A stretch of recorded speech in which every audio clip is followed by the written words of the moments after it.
It's a very common theme in all the top people in any industry. I mean, the moment that you stop looking at that dollar sign and you start looking at the human sign, you change your conversation, you change your way of being, and all of a sudden people call you lucky because you're attracting so much. But in essence, you're not getting lucky. What you did is you changed your way of being. You became a person that's about the people, and people can pick up on your energy. And if you're there to look out for their best interest, how could you ever lose? How could you ever be rejected? You cannot. You only keep on winning. So let's go through your journey real quickly. First year you did 2 deals, and then when did you have like your big breakthrough? Like walk us through like those like those moments of like, okay, so here's the next level, and then the next level. How did that look like over the course of the last 17, 18 years? So I think what people miss when they see all these breakthroughs and all the success is they miss all the failure in between. And the failure is where the magic happens. So that's where the lessons happen. And the willingness to get back up is where you find the lesson.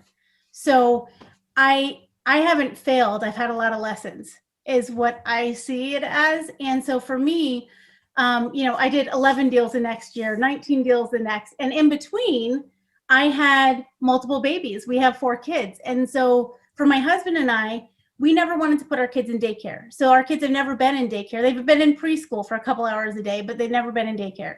And so it was always a blessing to us that we got to raise our children. And that took a lot of hard work too, right? And sacrifice. So I took 3 to 6 months off with each kid. That's why my numbers went up, maybe not so much in between, but we took that time off with each one. So by the time I was with Prudential for the first 7 years, and it was a great company to start. And then I saw Keller Williams and I saw the option there to really expand my business and really grow because the mindset and the thinking was so vastly different from any company in our area that I had seen. And the training was just unbelievable. And I had done things differently with social media. And as a new mom at home and not having a ton of extra cash, well, I knew that when I would do my status updates on Facebook, people noticed. And even if I was at home saying, working on contracts in Simsbury, West Hartford, and, Enfield, Connecticut, people were like, wow, you're so busy. And I might've been there feeding my baby at the same time, but they saw I was so busy because of my status update, right? So it's all perception too. How easy is it for a free status update that we could do so simply and then still be with our kids? Yeah. So just thinking of doing those things made a huge impact. And the status updates really started getting me more attention and more business. And then just being present and on social media and liking people and commenting. So that kept growing. And then I decided to switch to Keller Williams. Well, when I switched, here's one of the things that happened. I was a single agent. I left Prudential as their number 1 agent in 2010. And I was a single agent doing about 5.6 million in sales and 45 houses, I think it was, in 2010. And that made me a top producer there in Simsbury, Connecticut. And the funny thing, I look back now, and that's a great number. Like, I'm not making that a little number. It's a great number. Yet, when I switched, I came and I was, one of the top agents at Keller at the time. That first year, I ended up needing to hire my first admin, and I paid him like $200 a transaction. Well, I found out I was pregnant with our third. It was unexpected. We were super excited. The very next day, my husband had an accident at work, and he fell 16 feet out of a firehouse ceiling and he broke his back. So that accident, he probably should have been dead because it was such a huge fall.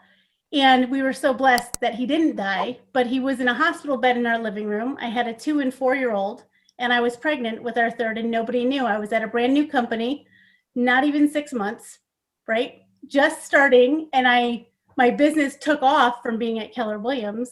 And that first year, my business went up 114%.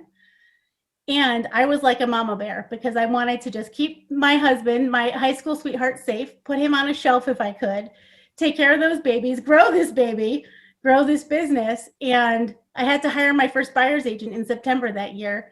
My assistant became full-time. That buyer's agent didn't have deals that closed until December, and there was only a handful of them. And my business went up 114% that first year to close 13 million in sales myself. So that was Wow. 2011, Wow. and I had a baby. Wow. You There's know, you could have made every excuse in the world. I'm having a baby, my hormones all over the place. My husband just fell down. He almost died. I got to take care of him. I got two kids at home. You could have made any excuse to just stay exactly where you're at. And you just weathered the storm and you had over 100% increase in business despite of any adversity you faced that year. right. That requires a very strong mindset. Can you walk us through some of the things that you do to keep your mind in perfect order to get you through anything and take you to the next level? What's your process? What do you do? Well, I it's everything is not perfect all the time, right? So you're allowed to have a pity party, but then you put your big girl pants on and you deal with it. So you give yourself that pity party. If you need a day, you need an hour, but you celebrate the small wins and you celebrate them consistently. And sometimes it might just be a win for that hour, right? And then you move on. And we've had multiple huge life traumatic events throughout this process of building my career, and that are like major setbacks nobody probably has had, or they've had them minimally, but we've had huge traumatic ones. And I'm grateful for every one of them because all the lessons we've learned have prepared us for times like the pandemic, because we didn't stress, we didn't, panic, we didn't lay anybody off from our team, and our business grew, right? And we were able to be a light in other people's darkness for our clients, our community, and other agents. So it depends on how you do it. So it's a mindset thing. And I work on, you're going to laugh. So I work on gratitude and affirmations every single day. I listen to podcasts. I participate in podcasts. I read books every single day. I journal every single day. So those are things. I meditate every single day. It's just habits that I've built. And I built it from a class called Bold, where I originally started when I was at Prudential. And halfway through Bold, I was like, okay, I'm foolish. I need to get to Keller Williams as fast as I can because it's just an amazing opportunity and company. I've taken it 19 times. It's kind of ridiculous, but Love it. Yeah, I have a lot of clients that have taken Bold and they absolutely love it.